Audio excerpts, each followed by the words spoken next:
Paz do Senhor, meus irmãos. Estamos aqui mais uma vez para aprender um pouco mais com a Palavra de Deus, com as Sagradas Escrituras e dando sequência ao nosso estudo, né? A série de mensagens com o tema O Plano da Salvação.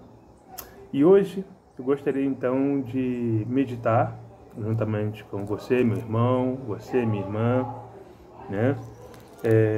No livro de Gênesis, no capítulo 22, nós vamos ler o texto que vai do verso 1 até o versículo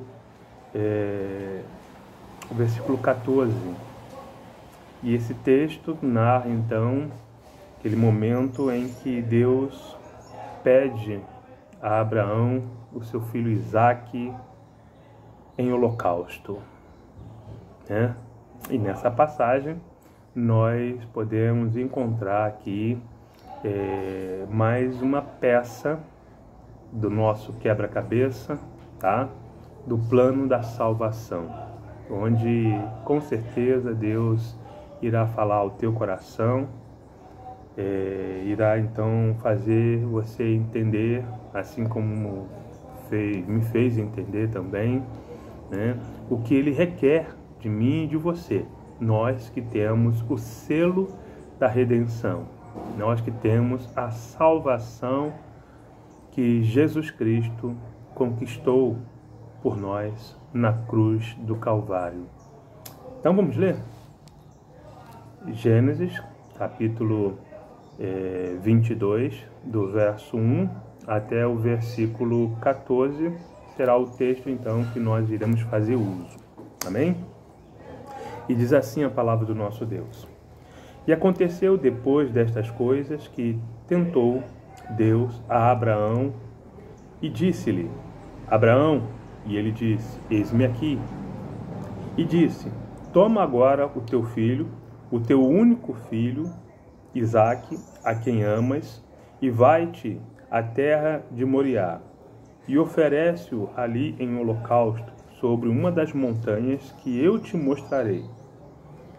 Então se levantou Abraão de manhã, de madrugada, albardou o seu jumento e tomou consigo 2 dos seus moços e Isaque, seu filho, e fendeu a lenha para o holocausto e levantou-se e foi ao lugar que Deus lhe dissera. Ao terceiro dia, levantou Abraão os seus olhos e viu o lugar de longe. E disse a Abraão aos seus moços: ficai-vos aqui com o jumento, e eu e o moço iremos até ali, e havendo adorado, tornaremos a vós. E tomou Abraão a lenha do holocausto e pôs-la sobre Isaque, seu filho, e ele tomou o fogo e o cutelo na sua mão. E foram ambos juntos. Então falou Isaque a Abraão, seu pai, e disse: meu pai. E ele disse: eis-me aqui, meu filho.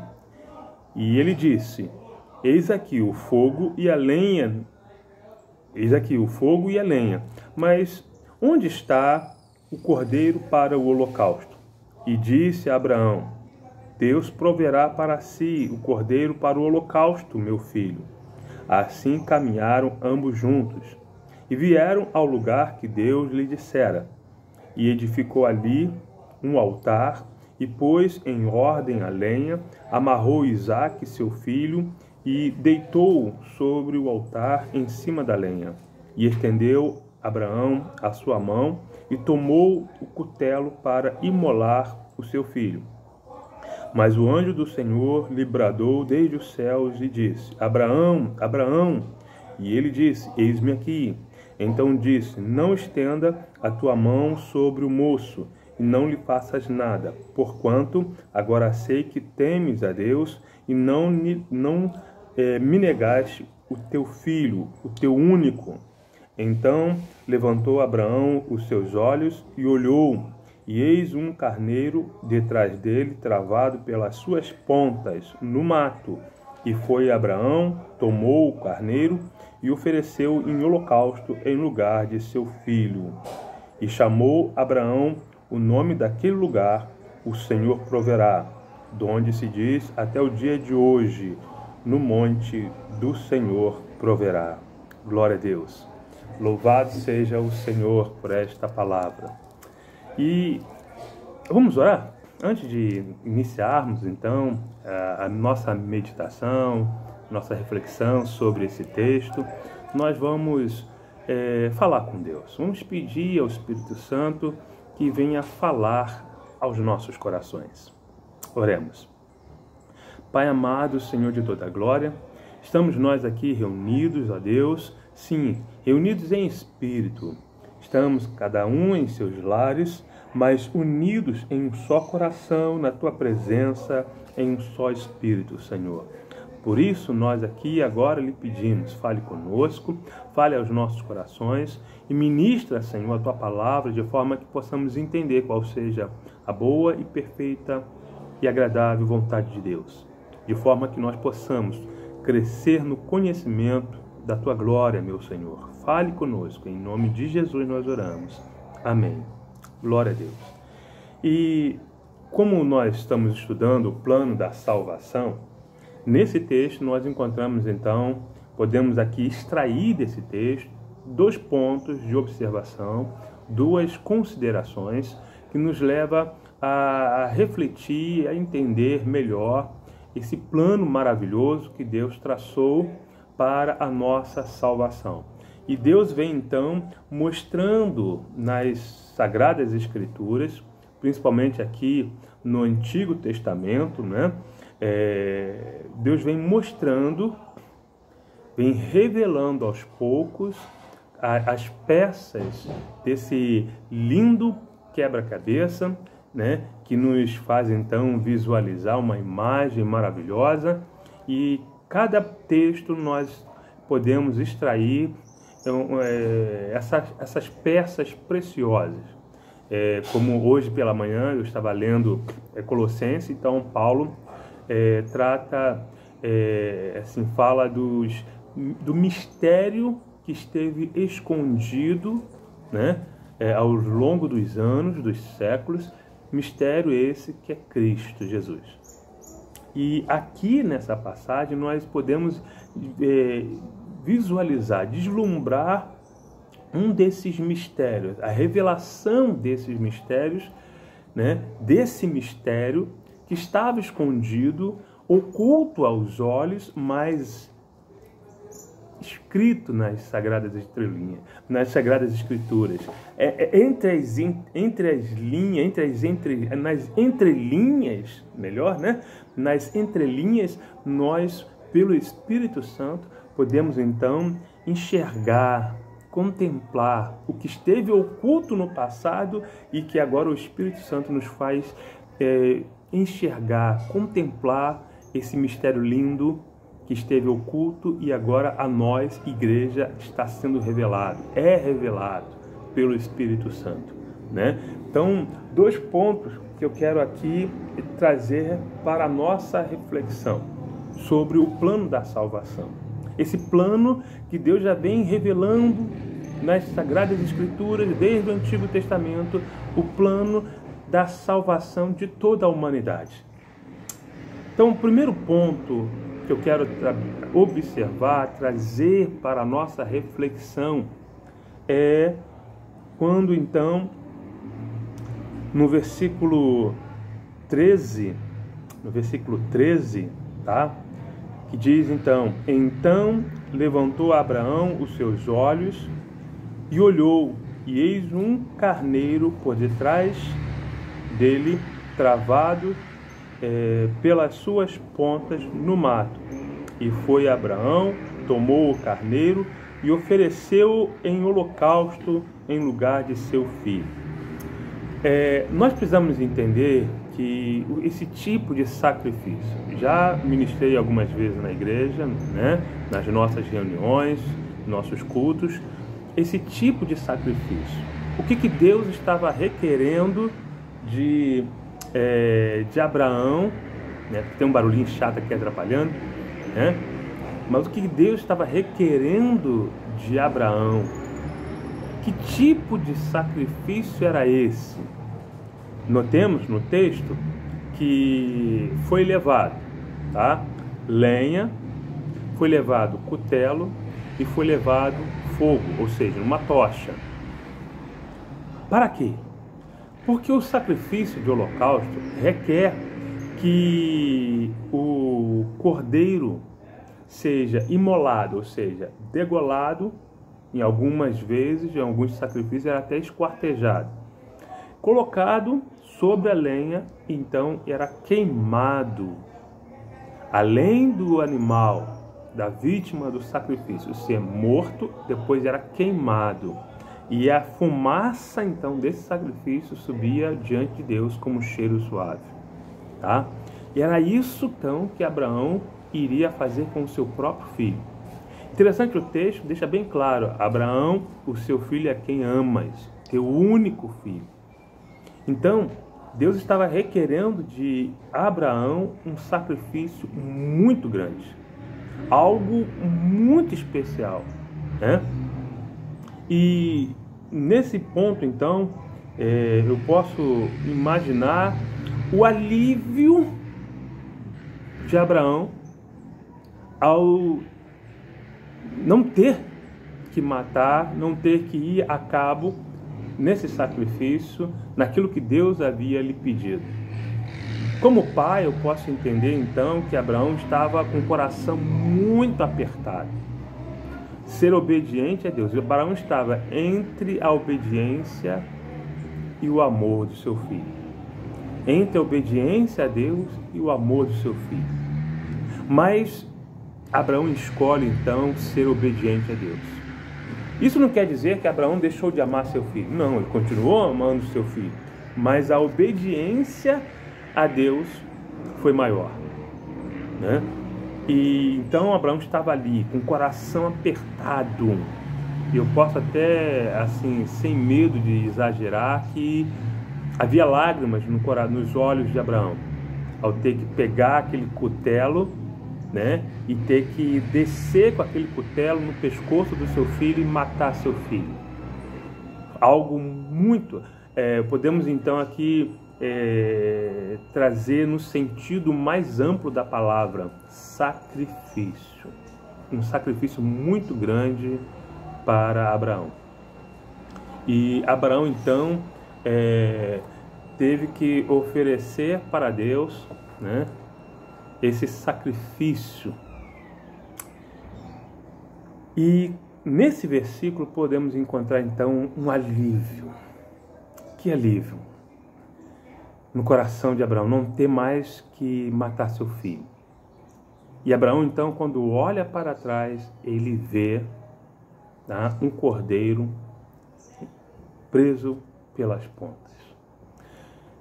Podemos entender pelas Sagradas Escrituras, pelo que Jesus falou, tá, lá no Evangelho de João, que nesse momento aqui, esse versículo aqui, revela que Abraão teve uma visão. Esse cordeiro preso pelas pontas. Claro que ali estava um animal, tá? Pelo qual Abraão então pegou e sacrificou no lugar de seu filho. Mas podemos concluir que Abraão também teve uma visão. E que visão foi essa?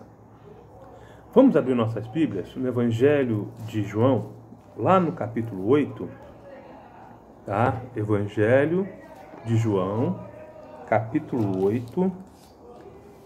Me acompanha, tá? Evangelho de João, capítulo 8.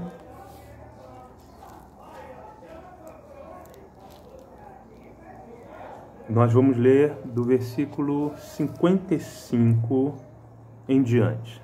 Me acompanhe nessa leitura. Evangelho de João, capítulo 8, versículo 55 em diante. Me acompanha e vamos ver então o que Jesus diz sobre Abraão. Vamos ver? Versículo 55. E vós não o conheceis, mas eu o conheço. E se disser que não o conheço, serei mentiroso, como vós, mas conheço e guardo a sua palavra. Ou seja, Jesus estava falando do Pai, né? Versículo 56. Abraão, vosso pai, exultou por ver o meu dia, viu e alegrou-se. Disseram, pois, os judeus: ainda não tens 50 anos e viste Abraão? Disse-lhe Jesus: em verdade vos digo, que antes que Abraão existisse, eu sou. Então pegaram em pedras para lhe atirarem, mas Jesus ocultou-se e, saindo do templo, passando pelo meio deles, e assim se retirou. Vamos entender o que Jesus estava dizendo. Jesus estava aqui num debate com os judeus, tá? A respeito sobre conhecer Deus, tá? Sobre a missão de Jesus. Jesus era o Filho de Deus, e Jesus então estava dizendo para eles: vocês não conhecem a Deus, mas eu conheço. E Jesus falando, desculpa. E Jesus então disse, porque eles haviam dito em certo momento que eles eram filhos de Abraão, que tinham Abraão por pai, e Jesus disse: olha, Abraão viu o meu dia, viu e exultou-se, ou seja, e alegrou-se por ver o meu dia. E os judeus até questionaram: pô, você ainda não tem nem 50 anos, como disse que viu Abraão? Né? No entanto, Jesus não disse que viu Abraão. Jesus disse que Abraão que viu o dia do Senhor. Né? E que dia do Senhor é esse? O dia da nossa salvação. Quando Jesus estava na cruz do Calvário, preso pelas pontas. Jesus estava ali, crucificado na cruz do Calvário, né? E suas mãos, seus pés foram transpassados pelos cravos, preso na cruz do Calvário. Então Jesus estava, de uma certa forma, preso pelas pontas. Abraão, então, ao ver aquele cordeiro, ele viu muito mais do que um animal. Ele viu o dia do Senhor. E por que eu posso, então, concluir que o que Jesus estava dizendo, né, se refere à visão de Abraão? Porque nas Sagradas Escrituras não há nenhuma palavra que se aproxima ao que Jesus está dizendo, né? Não há nenhuma palavra referente a Abraão, referente a visões que Abraão tenha tido, que se aproxima ao que Jesus está dizendo, a não ser aquela em que Abraão vê um cordeiro preso pelas pontas e sacrificou no lugar do seu filho. Notemos, então, que Deus nunca pediu e nunca propôs sacrifício humano de nenhum de nós. O único que veio com essa missão de se sacrificar pela humanidade em sacrifício a Deus foi Jesus Cristo. Então podemos concluir que Deus não queria que a criatura se sacrificasse, mas foi o próprio Criador que se sacrificou no lugar da criatura. Por isso, então, podemos concluir que quando diz lá que Abraão tomou o cordeiro e sacrificou no lugar de seu filho, Jesus Cristo se sacrificou no lugar do Filho da humanidade, ou seja, de todos nós. Nós, pela fé, somos filhos de Abraão. Jesus morreu em nosso lugar. Então, aqui na passagem de Abraão, nós encontramos esse mistério oculto aos olhos, por muitos anos, oculto aos olhos da humanidade, né, dos judeus, e que agora Jesus revela a nós. Jesus, pelo Espírito Santo, revela a nós esse segredo oculto que era Cristo. Então, Abraão viu o dia do Senhor, o dia da nossa salvação, e alegrou-se. O segundo ponto que eu quero, então, fazer menção aqui sobre essa passagem de Gênesis 22, do sacrifício de Abraão, é que alguns estudiosos, alguns pregadores, né, afirmam que esse sacrifício que Deus pediu a Abraão, de sacrificar o seu filho Isaque, foi porque Abraão estava, então, amando tanto o seu filho, que pôs seu filho até no lugar de Deus. Abraão estava colocando, dando mais preferência a seu filho do que a Deus. E Deus, então, para trazer Abraão de volta ao centro da vontade de Deus, de volta aos propósitos de Deus, Deus, então, pede esse sacrifício. E trazendo isso para nós, para o nosso contexto, para a nossa realidade, o que nós podemos concluir desse sacrifício que Deus pede a Abraão? É que Deus está dizendo, através dessa passagem, que Ele, Deus, tem que ser a pessoa mais amada de nossas vidas. Tem que ser a nossa prioridade. Infelizmente, né, muitos até que se dizem crentes, que são cristãos, têm colocado pessoas, coisas no lugar de Deus. E aí então essa reflexão, para mim e para você. Será que Deus realmente ocupa o lugar de primazia em nossos corações? Será que realmente Deus tem um lugar de destaque na nossa vida? Aí é a pergunta: quem é a nossa prioridade? É Deus ou nossos filhos? É Deus ou a sua esposa, meu irmão? É Deus ou seu marido, minha irmã? Quem tem lugar de primazia? Deus abençoa. Eu sou pai, né? Sou esposo, sou pai, amo meus filhos, amo minha netinha, mas Deus tem que ser a pessoa mais importante na minha vida. Amo muito a minha esposa, mas em primeiro lugar na minha vida tem que ser Jesus.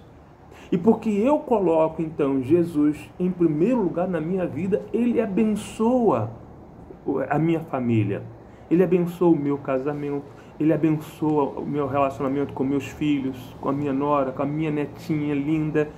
Deus abençoa a minha família quando eu coloco Jesus em primeiro lugar na minha vida, no meu coração.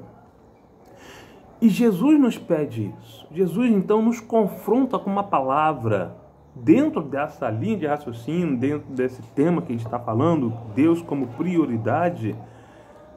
Eu quero ler então, abre a sua Bíblia, porque é muito importante isso que nós vamos ler, tá? Mateus, no capítulo 10, Evangelho de Mateus, no capítulo 10, no verso 37. Olha só que Jesus diz, olha que palavra Jesus diz para mim e para você, nós que somos servos de Deus. Mateus capítulo 10, verso 37, diz assim: quem ama o pai ou a mãe mais do que a mim, não é digno de mim. Quem ama o filho ou a filha mais do que a mim, não é digno de mim. E quem não toma a sua cruz e não segue após mim, não é digno de mim. Verso 37 e 38. Olha só o que Jesus diz. Quem tem o lugar de primazia na tua vida? Eu creio, irmãos, que nós estamos vivendo os últimos dias. Eu creio que nós estamos vivendo e vamos presenciar momentos difíceis na história da humanidade.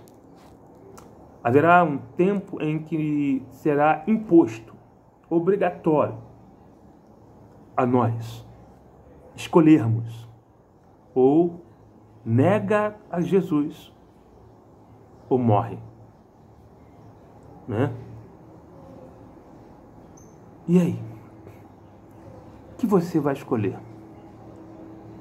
Vai negar Cristo para continuar vivo? Ou vai preferir a morte? Eu até creio que muitos preferiam até a morte. Mas se apontarem uma arma para o teu filho, o que você vai fazer? Qual é a escolha que você fará? É uma palavra dura, eu sei. Mas muitos de nossos irmãos na China, na África, têm que fazer essa escolha. E nesse tempo presente, eles têm que fazer essa escolha. Ou nega a Jesus, ou vê um filho morrer. E muitos preferem ver o filho morrer, porque sabem que seus filhos, mesmo morrendo, estão indo para a glória. Mas aí então eu trago para mim e para você essa reflexão. E aí, meu irmão? Palavra dura, né? Uma decisão dura, difícil. Foi duro para Abraão também. Não foi fácil para Abraão. Qual é a nossa prioridade? Qual é a tua prioridade? É Deus? Deus está em primeiro lugar na tua vida? Infelizmente, por coisas pequenas, tenho visto pessoas negando, abandonando a fé. Mas a salvação é para aqueles que perseverarem. É para aqueles que ficarem firmes na fé. Estou falando para pessoas que são salvas, que irão para o céu. E o céu, irmãos, Jesus pagou um alto preço por mim e por você. O preço que Jesus pagou foi muito caro. Mas Deus requer de nós também. Negar a mim mesmo significa também negar, se necessário, meu filho, minha esposa, aqueles a quem eu amo. Não é fácil, não é fácil. Mas é o que o Senhor está requerendo de nós. Que Ele seja primeiro e que Ele tenha primazia nas nossas vidas, em nossos corações. Que são esses que serão salvos e que irão ver Jesus pessoalmente na glória celestial. Que Deus te abençoe. Que você possa refletir nessa palavra. Que você possa refletir em tudo que nós meditamos agora. É algo importante. Por quê? Esse estudo, o plano da salvação, porque nesse estudo nós vamos ver quem realmente será salvo. Eu creio que a volta do Senhor Jesus está muito mais próxima do que muitos imaginam. Está muito mais próximo, está muito perto. Que Deus abençoe a tua vida, que Deus abençoe a tua família, que Deus te abençoe, que Deus fale melhor ao teu coração, que o Espírito Santo fale melhor ao teu coração. Esta é minha oração, em nome de Jesus. Que Deus te abençoe e te guarde, que Deus derrame ricas bênçãos sobre a tua vida, sobre a tua família. Que você tenha uma noite tranquila, de um sono agradável.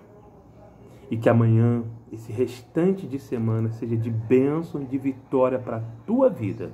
Em nome de Jesus. Amém. Amém.